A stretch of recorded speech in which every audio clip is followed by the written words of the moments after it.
And I commented, "You never stop moving. You're amazing." And she said, "Well, when I stop moving, dust settles, and I hate dusting." And I was like, "Oh my God, that's a perfect Steamroller Man line. That's it." Steamroller Man was also my reaction to comics getting too, quote, realistic. I don't like when comics try to be movies. I want comics to be comics. Like, they're not movies on paper, they're their own unique and completely valid art form. A comic will always be a pale imitation of a movie because you don't have moving images and you don't have sound. Hi, I'm Matthew Schofield, the creator of Steamroller Man, and I'm also the supervising storyboard director on The Simpsons.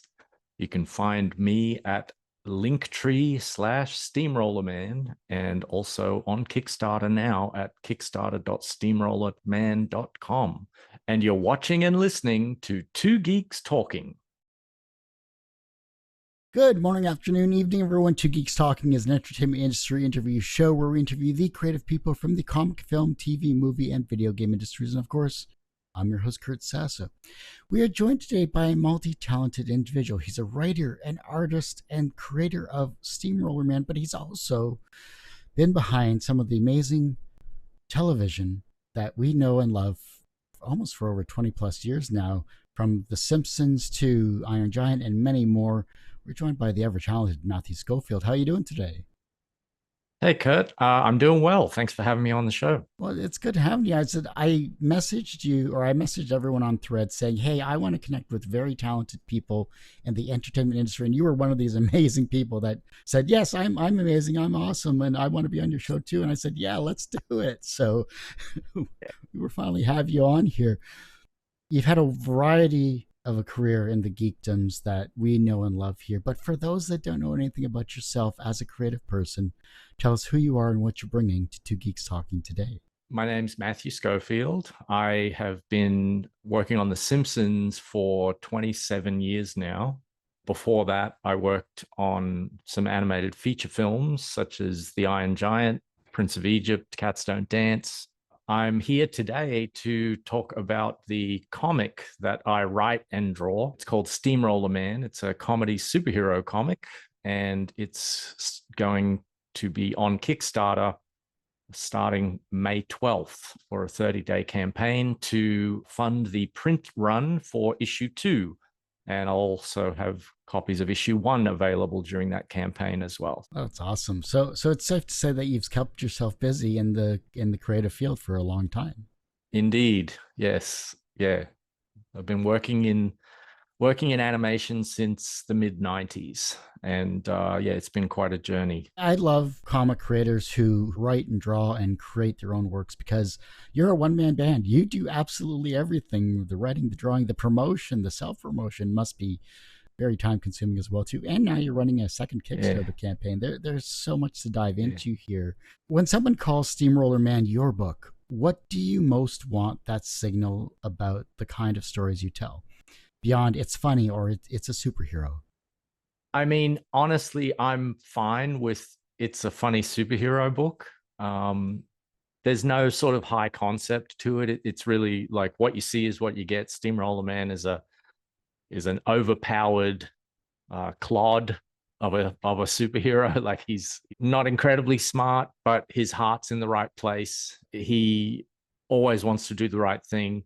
He's got a giant steel roller for a head, and it's almost like when someone sees the design, if they laugh at the design, then I know that they get it. This person gets it and they'll enjoy the comic.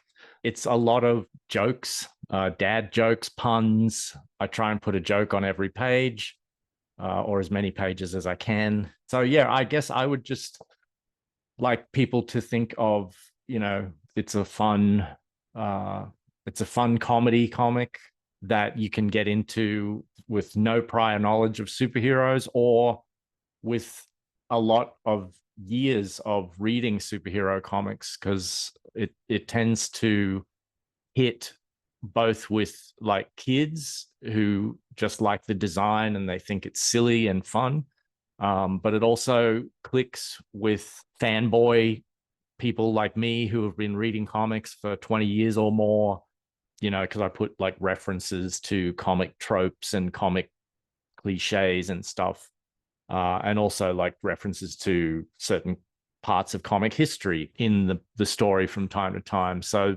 those readers will, those jokes will really click with readers who have been reading comics and know the history and know what I'm referencing. So, well, it's good to fall back on stuff we know and love too. It's just something that it's like the purest example of why we enjoy reading comics for that matter. Is that the same for you? yeah. I mean, I have been reading comics since I was probably able to read. Like I remember reading a comic when I was like 7 years old, was I think when I got my first comics. I had only just started learning to read a couple of years before that. So, and I've never really stopped reading comics. I started seriously collecting comics when I was 13 or 14 and haven't stopped collecting since then. So, that's about 30 years of continuous collecting. So there's a mass of comic nostalgia in my brain. And sometimes I think when I'm doing the comic that a lot of it is just stuff that I've got to kind of work out of my system in terms of like references and art influences and stuff like that. So yeah, that definitely, all of my comic reading history informs what I put into the comic. You must be fun at trivia nights with all of your knowledge. I don't know, like, I mean, switching to the Simpsons as on the aspect of trivia, I'm actually not that good at Simpsons trivia, even though I've been working on the show for 26, 27 years now. All the episodes kind of just blend into one for me. So I can't necessarily pick out like, oh, this was the episode where, Bart got an elephant as a pet. And that was also the episode that had this particular joke in it. Like I just mix all that up in my brain. This probably comes from actually like working on so many episodes and all jumbled up in my in my head. But that's got to be amazing to have such a long career in the animation industry, in entertainment, from Iron Giant, Prince of Egypt, all of those things you list, and of course The Simpsons here. Is there an itch that Steamroller Man scratches that you get creatively from your own series compared to, say, working on larger projects like you have? Yeah, absolutely. That's really why I started doing the comic. I started the comic just doing drawing on A4, 8.5 by 11 Xerox paper, printer paper at home after work to unwind. And it was specifically to draw something other than The Simpsons and to just draw in my own style. Because when I first started drawing Steamroller Man, I was still drawing it in a sort of like you could tell that the art was somewhat influenced by at least like the proportions of characters from The Simpsons. And as I continued doing the comic, his proportions gradually became more like regular human body proportions. He was very squat when I first started drawing him. Like his body was very short. And as I've drawn him, his body has kind of elongated into, like a regular standard superhero proportions is like 8 heads high. I mean, human heads, not steamroller heads. Yeah. But yeah, definitely it does scratch an itch creatively, especially when, I've been working on the one show, The Simpsons, for more than half my life, I guess would be the easy answer. It really gives me that sort of like creative juice and creative inspiration. I now work on the comic every morning before work, not I don't do it after work, I do it before work. And so I find that that's a really great way to start my day, because then if I experience like a frustrating or not so productive day on The Simpsons at work, I can still tell myself, well, I did get a good hour of work done on my thing this morning. And so the days, it sort of like saves the day for me in a way. So your superhero comic saves the day for you if you have a bad day. Yeah, Steamroller Man saves the day once again. I've been looking at your Instagram socials and looking at your art style. I went back to school from an IT background into fine art and film. Oh, wow. That's cool. Jump from a logical side to a creative side. I didn't. Definitely. Color wheels was my first class in fine art, where I hadn't touched Oh, paint yeah. brushes since I was like 8 years old. Hmm. I understand like color theory, understanding light and shadow, understanding the fine art side of things. And I was fortunate enough to go to the Detroit Institute of Art a few times to see the beautiful paintings there as well. I really appreciate whether it's comics or whether it's fine art. I appreciate what you're creating on the page, like looking at just even your lower third or looking at the title card or looking at your Kickstarter campaign.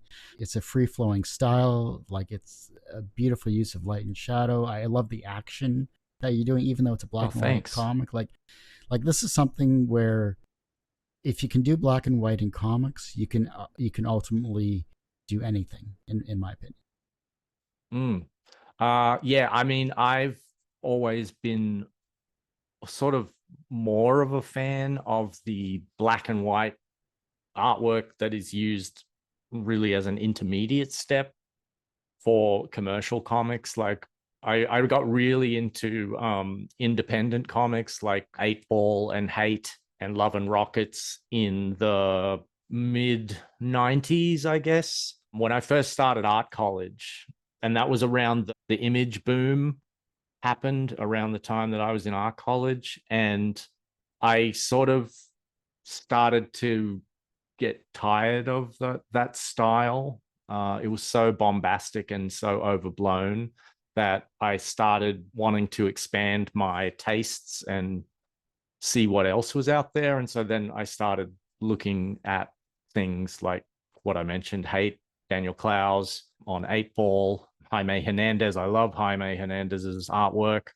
Yeah, I'm a real fan of inking. Any artist who can do really nice inking, like Charles Burns. I love his really precise feathering technique. I love that technique. Brian Bolland, another one whose work I just adore. When I started Steamroller Man, doing it in black and white was really just a way for I was thinking, well, it'll be cheaper to print and also it'll be quicker to produce the pages, especially since I'm doing everything, writing, drawing, lettering.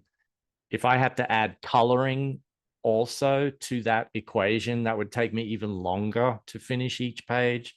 And so it was sort of a practical consideration at first to just keep it black and white. But then I had intended to eventually maybe go back and color the pages for print. But then I had people saying to me, like, no, this is cool in black and white. Like it gives it its own unique look. And I was like, oh, okay, then maybe I'll just keep it black and white. And then that'll sort of be a stylistic choice. So, and then I sort of really leaned in to just keeping it black and white with more experimentation with the use of screen tones. And like in some places, I'll do like a watercolor, not a watercolor, but like an ink wash type effect on the background sometimes. Yeah, I really like to mess around with what I can do in black and white. And I sort of save the color for just the covers and stuff. I think it's beautiful. I mean, even your variant covers that you have, it looked like on your Instagram, I saw there you were teasing like issue 3. I saw some variant covers of like Mike Kubel and a few others. Amazing work in itself here. Talk about the Kickstarter campaign here. You've already completed one. It was a success. You're now on to issue 2. What's that look like from a promotional standpoint, from a perk standpoint for those that have loved Steamroller 1? So thanks. Issue 2 is going to be on Kickstarter from May 12th to I think June 10th or 11th. It'll be a 30-day campaign. The way that I ran my first campaign was I offered Kickstarter exclusive variant covers. So I only print the covers to fulfill the Kickstarter campaign, and I never print any other. I don't do a second print run of any of the variant covers. So this will be the only place that you can get these variant covers. I have a few leftover copies of the issue 1 variants that I'll be offering as add-ons. So the artists who did variant covers for issue 1 were John Boy Myers, Sam Greenberg, and Ruben Perez. The issue 2 variant cover artists are Mike Kunkel, who does Hero Bear and the Kid, Flops Comics. He's been doing a lot of cover work for Boom and IDW and Dynamite lately, and Edison Neo, who's another indie cover artist who's been also doing work for IDW. He's done variant covers for some of their Godzilla comics and TMNT comics. Yeah, those covers will only be available during the campaign. There may be leftovers, which I'll then offer again in issue 3 campaign, which will come up next year, I imagine. And I'm also offering, for the first time on this campaign, I'm offering 2 original art pages from me, which is kind of a milestone, because up to this point, I've only ever done the comic digitally. There are no originals. So I decided as an experiment to do a couple of pages digitally penciled and then print the digital pencils out as a blue line onto Bristol board and then ink them traditionally. So I'm going to be offering those as 2 of the high-end rewards for the campaign. I'm also offering a limited number of sketch cover commissions. Also, as a bonus for anyone who pledges from outside the US, I'm going to do a free little 4x4-inch sketch card included in everyone's order, just because looking up the postage rates anywhere outside the US, it's like, I'm from Australia, so for me to post something to Australia cost me like $60, which is crazy. For people who are committing to my campaign and supporting me and also willing to pay that large amount of postage, I want to give them some extra value. So I'm doing a sketch card, original sketch card, pen and ink. And then if you're in the US and you want a sketch card, you can add that on to your order for $25 in the add-ons menu. Quite a few opportunities to get some original art from me. There's some cool variant covers. I'm also doing a thing this campaign where, like, starting in week 2, every week I'll be revealing another mystery variant cover. Actually got 3 more variant covers that I'm going to reveal each week. And those will only be limited to 50 copies print run each. They're going to be really rare. And I know keep going back to your work on The Simpsons and Steamroller Man, because that's the 2 most prominent things in your life here. Is there a gag that you would never get away with on like The Simpsons that fits perfectly with Steamroller Man? Not really. I mean, in a way, I think, because I write Steamroller Man to be very sort of general audience friendly and family friendly, so kids can read it and enjoy it, but adults can also read it and enjoy it. Like, I often feel like my approach is very similar to are you familiar with like the Batman TV show from the 60s? Oh yeah, with Adam West and Yeah, the Adam West Batman show. So that had a sensibility, because I watched that in reruns when I was a kid and I loved it. But I didn't realize it was kind of a comedy. I was just in it for the action and adventure and the fight scenes where the, pow sound effects and biff, pow, wallop kind of sound effects would come up on screen. I thought it was just a cool superhero show. It wasn't until I went back and watched episodes when I was in college. Like, I think I saw a documentary about, probably it was about the Batman movie in 1989, saying like, oh, this isn't comedic like the Batman TV show. And I was like, comedic? That wasn't a comedy, was it? And I went back and watched some episodes and I was like, oh my God, they're totally playing it for comedy, but it's played very straight. It's not like a nudge, nudge, wink, wink kind of thing where they're making fun of the silliness. They're embracing the silliness, and that's why it's funny.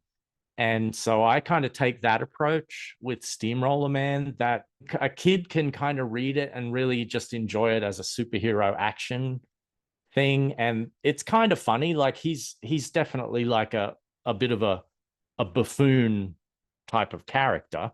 There's another level of the comedy if you get jokes about comics and stuff. And so I think, in a way, to go back to your question, I think The Simpsons can get away with more stuff because that's seen as like a bit more of an adult socio-political commentary at its best.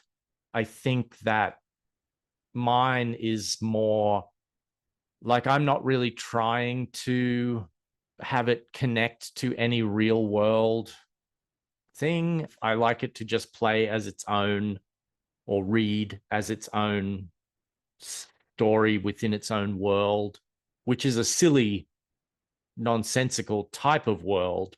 In the way that I draw some of the panels, like I'm almost trying to say to the reader, this is not the real world. You're reading a comic with a guy with a giant steamroller head.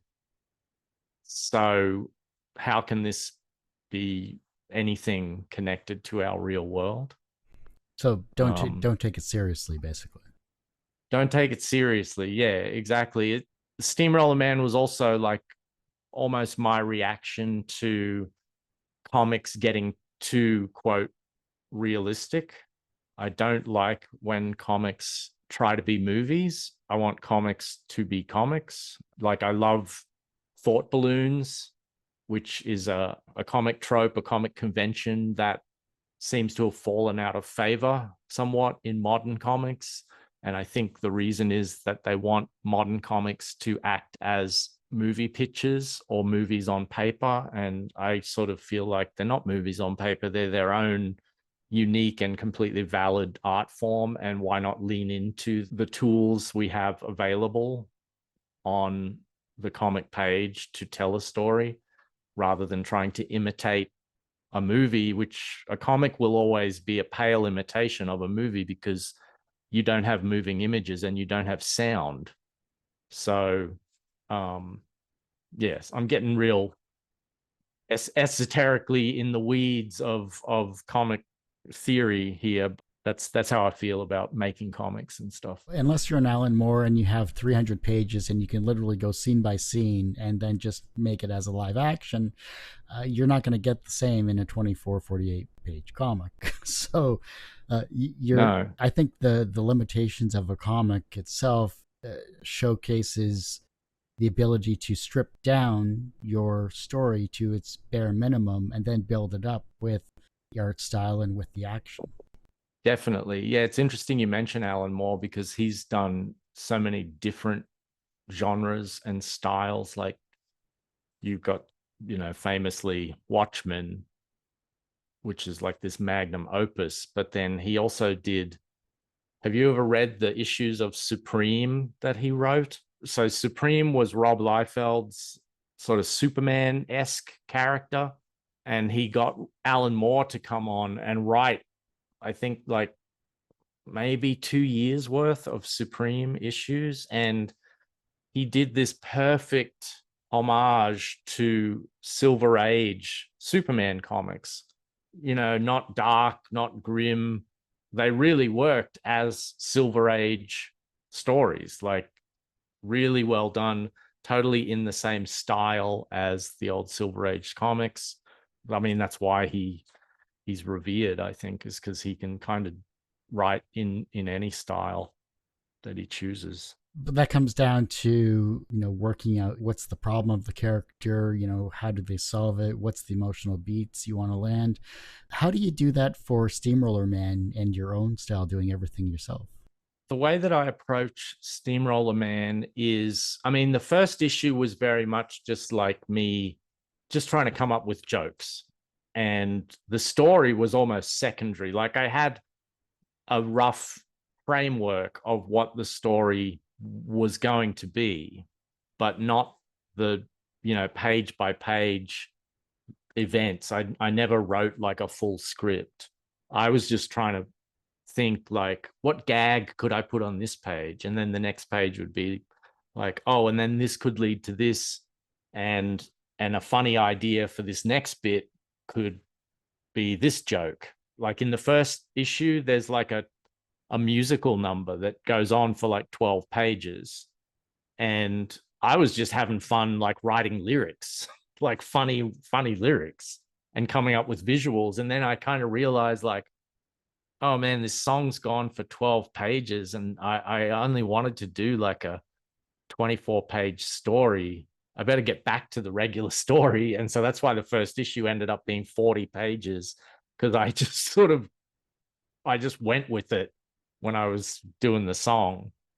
On the second issue, I sort of realized I've got to try and come up with a little bit more of an anchor point to who this character is and why does he do what he does. I just sort of imagined, well, if he's a steamroller crossed with a man, what is a steamroller supposed to do? And I thought, well, a steamroller moves in one direction and it just keeps moving and it flattens whatever's in front of it. So if he was a steamroller, that would be his sort of raison d'etre, his ethos would be, I'm just going to keep moving forward. And even if I'm moving in the wrong direction, I'll eventually figure out, oh, I'm going in the wrong direction. And then I can turn.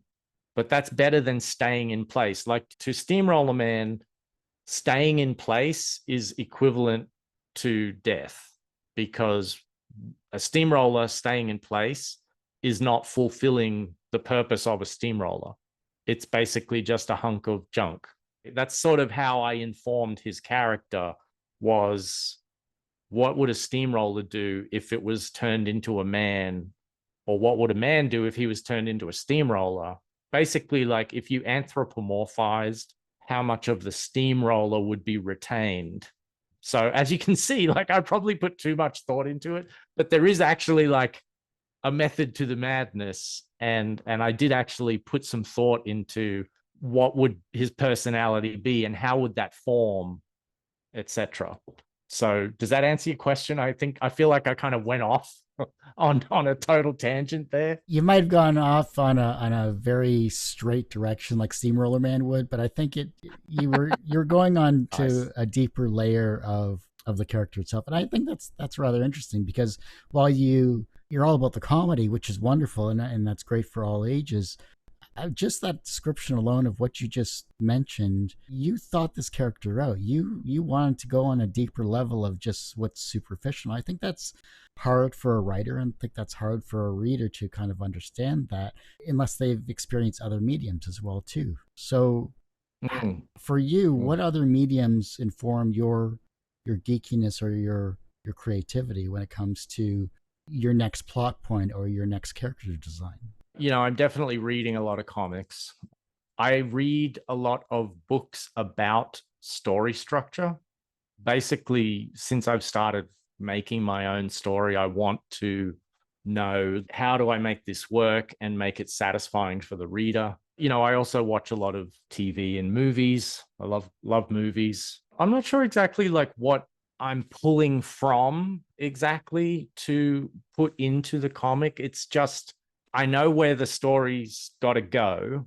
I'll just pull influences from things I read a long time ago. You know, a lot of it is nostalgia based. Like I'll be like, oh, remember when Grant Morrison did this thing in Doom Patrol back in, 1989 or whenever it was? Because I was a big fan of Grant Morrison's Doom Patrol back then. So it'll just be stuff like that. Like I want to do things that have a similar feel, things that I read as a kid, but I'm not really trying consciously to repeat or imitate or do my version of any particular thing. And so I think it sort of comes out more interestingly that way, because I'm just pulling sort of general influences from all sorts of different sources and just putting it into the comic. And it also, like, it'll change week to week. Like it just depends on, I could have had a conversation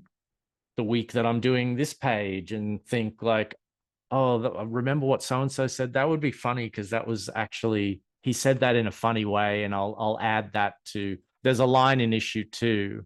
Steamroller Man says like, well, we better get moving because when I stop moving, dust settles and I hate dusting. That was actually said to me by a friend of mine because she's posted on Facebook that she was off on another vacation or doing something really active on the weekend. And I commented, you never stop moving. You're amazing.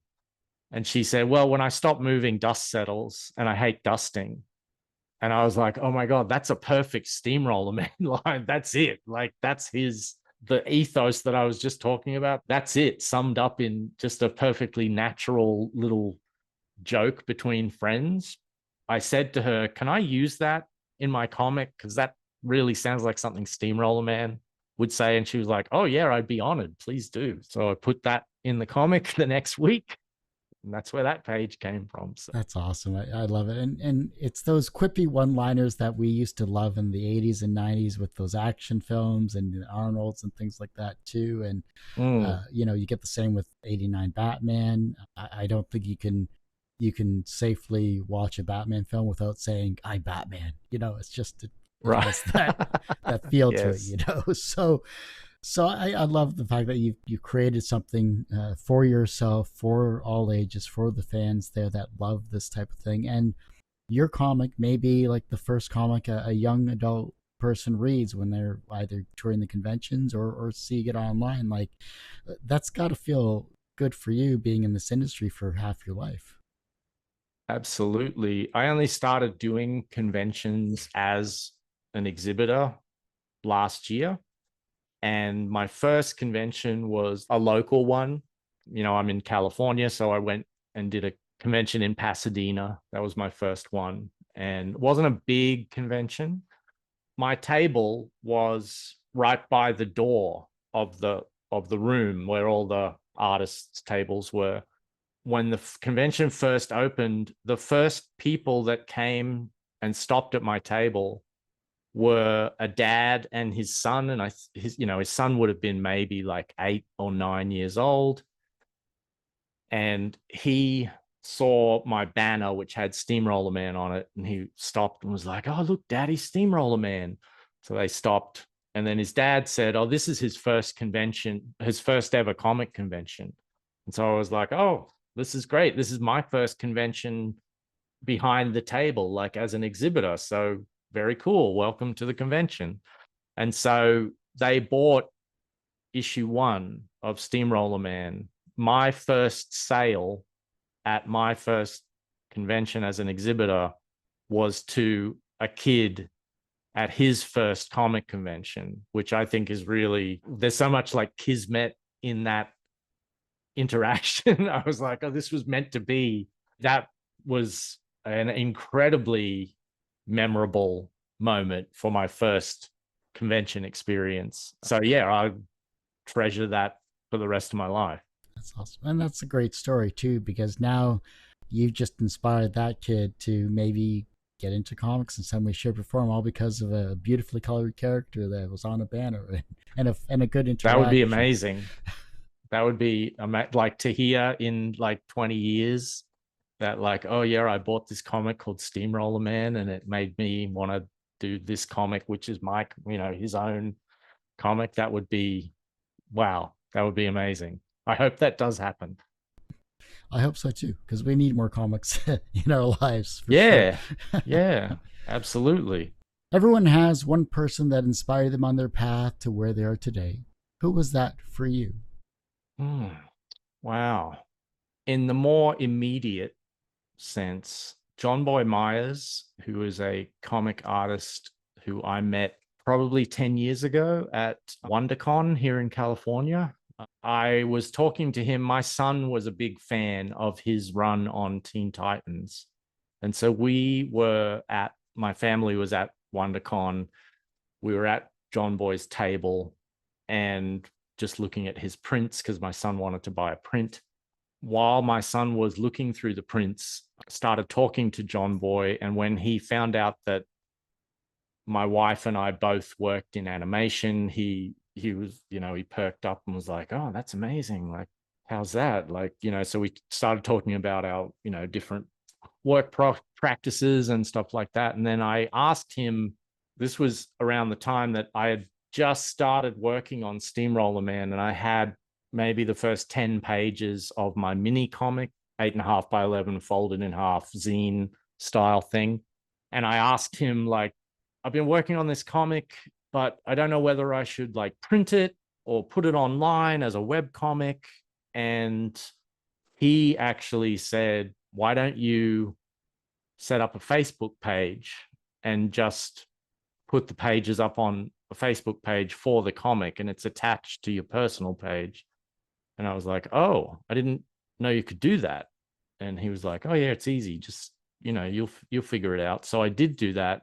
And he also said, if you do set up a Facebook page for it, link to me on Facebook and I'll promote it. I'll show it to all my followers. And I was like, oh, really? That'd be amazing. So he did do that. He was true to his word and he did do that. And so he kind of was the inspiration in a very practical way of pushing me to get my work out there. He started telling me, like, because I would go back, we now visit with him every convention that he's at. We go and see him and catch up with him. He would always ask me, like, how are you doing with your comic? When are you going to print it? And I was like, oh, well, I don't know anything about printing. And I said, oh, I was thinking of doing print on demand. And he was like, no, don't do print on demand. Do a Kickstarter.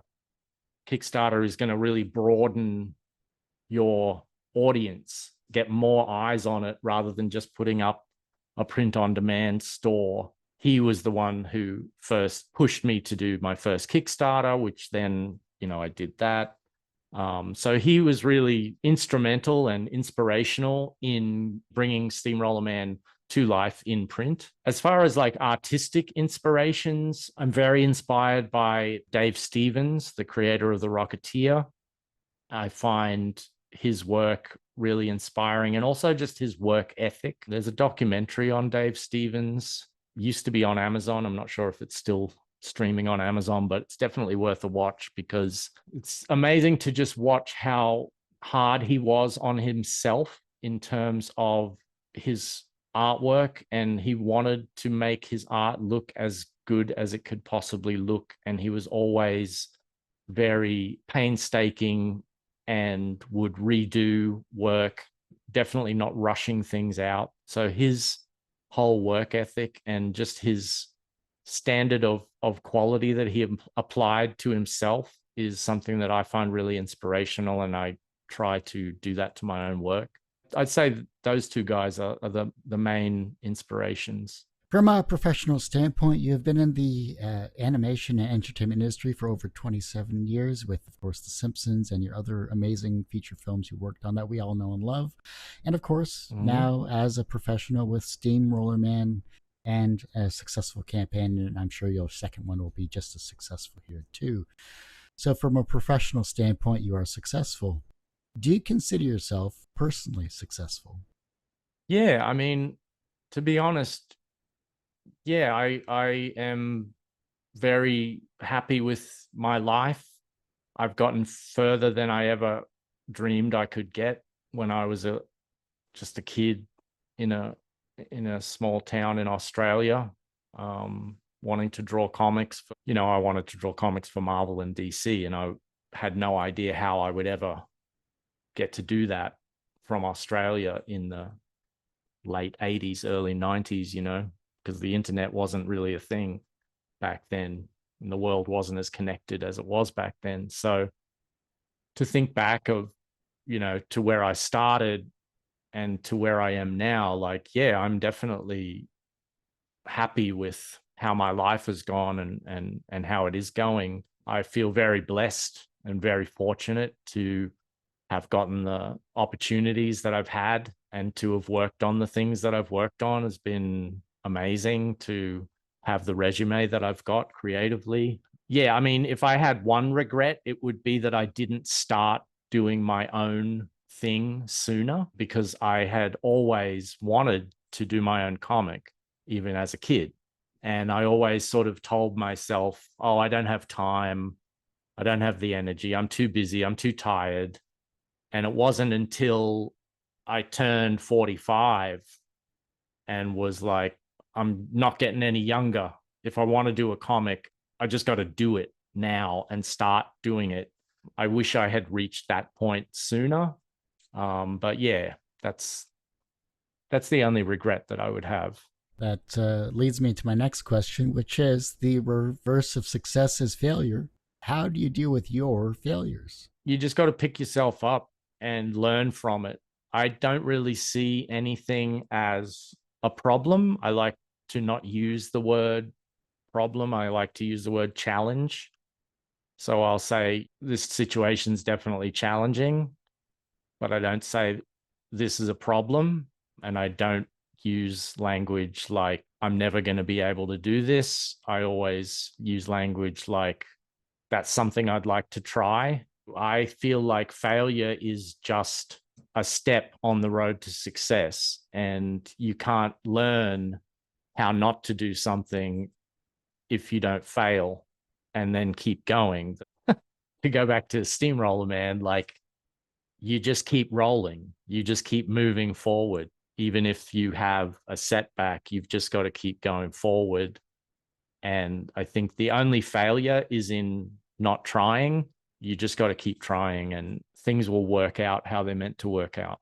The younger generation is looking at your work and they're becoming inspired to be creative in their own way. And the fact that you got your first sale at your very first comic convention to a young reader of your very first comic is a great story that I'm sure you'll tell for many years to come. But how can the next generation support the generation that follows them? Wow. Now, that is a deep question. How can the next generation support the generation that follows them? I think you have to not see things as a competition. You know, like in art, everyone's doing their own thing. You know, like everyone's style is different. Everyone's personal style is different. There's room for everyone in the field of making comics, I think. And I think you just have to keep doing it. So I think advice for the next generation to give to the generation after that would be, if someone inspired you, try and give that inspiration to someone younger than you. And if someone gave you a good piece of advice that really helped you, pass that along when the time comes to someone younger than you who you see is maybe in the same position you were 10 years ago or 20 years ago. Basically, pass it forward. If someone helped you, pay it forward, I should say. So, yeah, that would be my advice. If your life was a comic book, what would its title be? And what would its soundtrack be?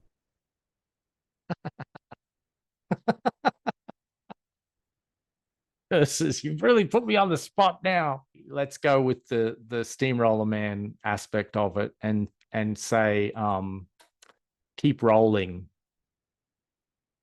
would be the title of the comic. And the soundtrack would be, I don't know, I kind of like Lalo Schifrin 60s spy soundtrack kind of, you know, also like Brazilian jazz, you know, João Gilberto and stuff like that. So I'd say like a mixture of that kind of music. Nice, I love it. Oh, well, Matthew, I do hate to say it, but that ends this particular episode of Two Geeks Talking. I want to thank you so much for being on the show. Thank you for having me on the show. This was so much fun to talk to you. It was a pleasure speaking with you as well, too. And for those that want to support you, and of course your work and Steamroller Man, where can they find you? How can they support you? And anything else you'd like to promote?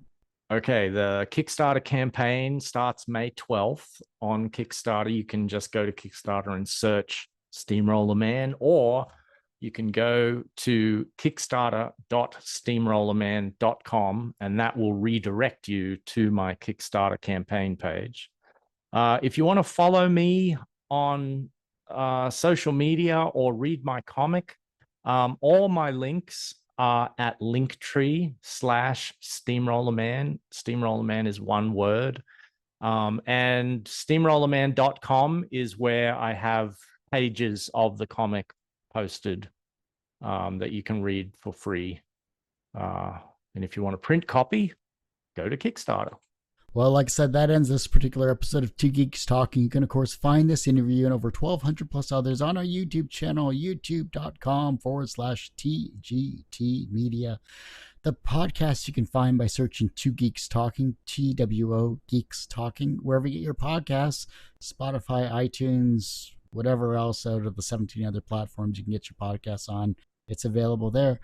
And as I say every week, everyone has a story to tell. It's up to me to help bring that out. Thanks for listening, watching on Two Geeks Talking.